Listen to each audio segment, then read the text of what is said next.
Members of the Budget Committee of Parliament today raised concerns over the absence of the commitment by government to clear domestic arrears which are suffocating the economy. While reviewing the government's Charter of Fiscal Responsibility, MPs were shocked to learn that government's domestic arrears have recently increased rapidly to a whopping 4.1 trillion shillings. The government will budget 400 billion shillings annually to clear these domestic arrears in 3 years. Right Honourable Minister, I think this kind of copy and paste should stop. You know, when you look at some of us who have looked at government documents, yes, it's a transfer of words from here to there without commitment. Thank you. Most of you do not want to pay taxes.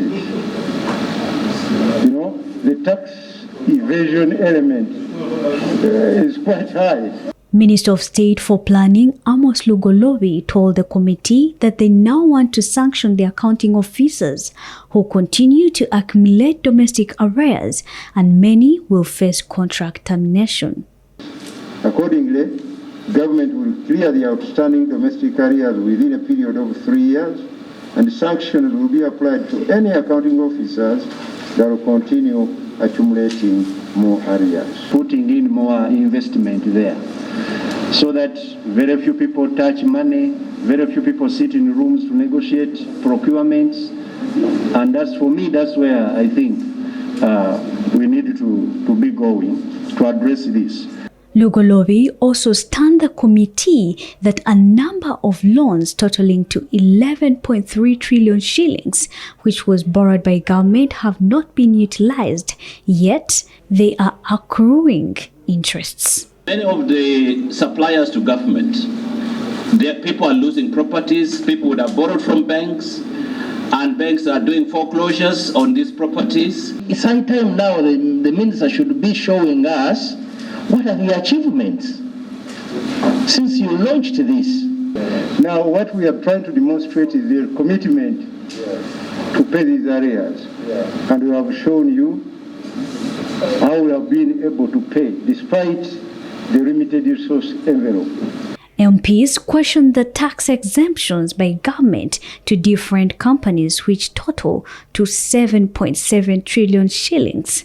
The committee is concerned that these exemptions have to be reviewed because they are the reason why government is failing to clear arrears it owes to private sectors. We have tasked the Minister of Finance to make sure that by the time they have borrowed for projects, they are ready to start execution. The committee also discovered that several officials owe government billions of monies in custom tax arrears. These are mostly members of parliament, including Najuma Sarah, woman MP, Nakaseke District, James Kakoza, Iyala MP, Sisi Namuju, woman MP Luengo, Leon Odia, MP Aringa South, Twaha Kagabo, MP Bokoto South, among others, and the Minister of State for Microfinance, Haruna Cheine Kasolo. Much of the taxes you've seen, they are custom taxes. They are not even domestic taxes, but custom taxes. It implies such a minister was importing and never paid taxes. Other tax defaulters include artist Jose Chameleon, aka Joseph Mayanja, former Deputy Chief Justice Stephen Kavuma, former Deputy Spokesperson of UPDF Deo Akiki, Uganda Telecom, Uganda Muslim Supreme Council, among others. Eve Masawi, CTV, PM Edition.